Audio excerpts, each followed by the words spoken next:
Okay, so we've already created a show on why 2019 will be a horrible year, but today we'll look at some of the positive things. After all, as we said before, we don't own a crystal ball, and we can look at the future through the lens of a half-empty glass or a half-full one. While bombs still fall over parts of the world, historically speaking, these are fairly peaceful times we're living in. While Big Brother watches over us in the form of omnipresent CCTV cameras, those same cameras might one day help catch the person that held you up at gunpoint and demanded your wallet. So let's delve into a more positive view of next year in this episode of the Infographics Show, why 2019 will be the best year ever.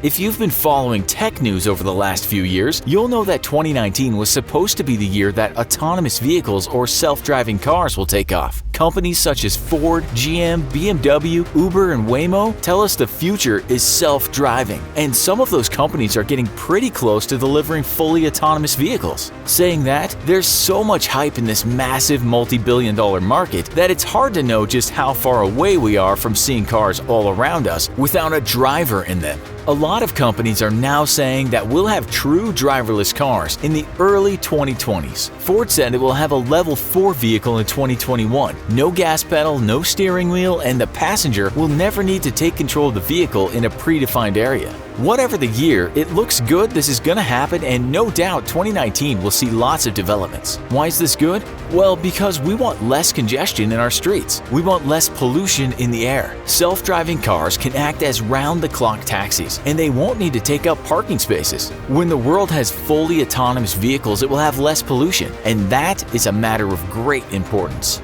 There are some experts in the world that tell us that we will have less crime in developed countries because of what's called predictive crime mapping. Yep, you've all probably seen the movie Minority Report based on a story by the sci-fi master Philip K. Dick. Crime mapping today is not the same as the movie, but it's more like a machine making sense of lots of crime data and then predicting what will happen next. The UK press wrote in 2017, in the UK, police forces have found that it's about 10 times more likely to predict a location of future crime and prevent it than random beat policing. The technology, though, is still in its early stages.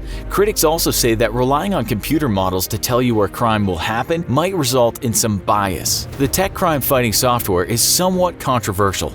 We can look at what happened when people found out that Amazon was selling its facial recognition technology to police departments in the USA. A lot of people weren't happy about that, and under testing, the technology wasn't all that reliable. We can also look at parts of China or even the UK where CCTV is everywhere. Nonetheless, those that endorse the technologies tell us the crime is going down because of them. After all, how many criminals these days are caught on camera? The answer is many. The FBI in America tells us the violent crime rate is down, and in 2018 it said that the murder rate was the lowest in 33 years. Bloomberg wrote that in 2018 many Americans are not convinced when they see the data that violent crime rates are down, but the data doesn't lie. Bloomberg added that one of the reasons for the disbelief is that the media still follows a "if it bleeds, it leads" standard, and if you consume a lot of media, all you seem to see is horror stories. Pew Research said the same thing, that violent crime as well as property crime is down in the USA, but the public isn't sold.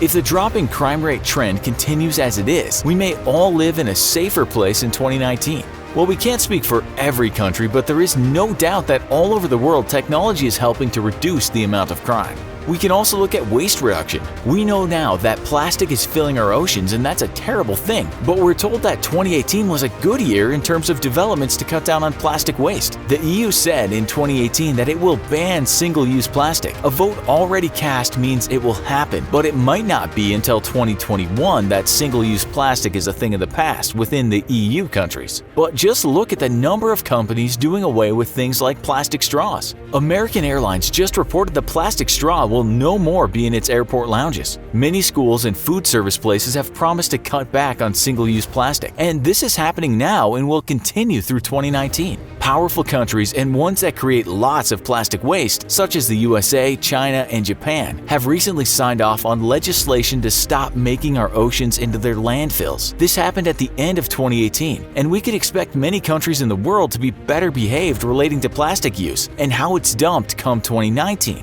You can read myriad stories in 2018 in which companies and countries brought in new laws or rules, all related to bringing down the amount of plastic waste. These are ongoing projects, but 2019 2019 will be a year of massively reduced plastic consumption. This will definitely be a year when you see far fewer plastic straws being offered to you. Even fast food giant McDonald's said it's phasing out the use of plastic straws, which started with locations in the UK and Ireland. That was in 2018, but in the US, France, and Norway, 2019 will see the company starting trials to eliminate plastic straws. The list goes on, but we can say that 2018 was a big year for reducing plastic use, and 2019 will be the year we see more and more and the oceans start to feel it. Are we getting fitter? Well, as you'll know from watching our shows and countless documentaries out there, many countries in the world have been faced with an obesity crisis for some time. In America, the Centers for Disease Control and Prevention tells us Americans have heeded the call to fitness and are exercising more than ever. In the UK, healthy numbers of people have taken up jogging, more so than in the past. Now, we have better wearable technology and apps that tell you are a lazy so-and-so because you barely move the entire day. The CDC tells us, however, that we might be moving more, but we aren't eating healthy enough. That's despite numerous apps we can use to tell us how many calories we've consumed. In 2018, Forbes told us that DNA testing is getting cheaper and easier to do. This is important as no two people are the same. Our bodies respond to foods and exercise differently, and the article explains that a DNA test might be able to tell you what is best for you in order to keep fit and away from disease. Forbes writes, "The idea of this is that once your results are recorded and you can assess them online, your fitness tracker can give you tips based on your genetic profile, making it all much more valuable than it was before, with less guesswork."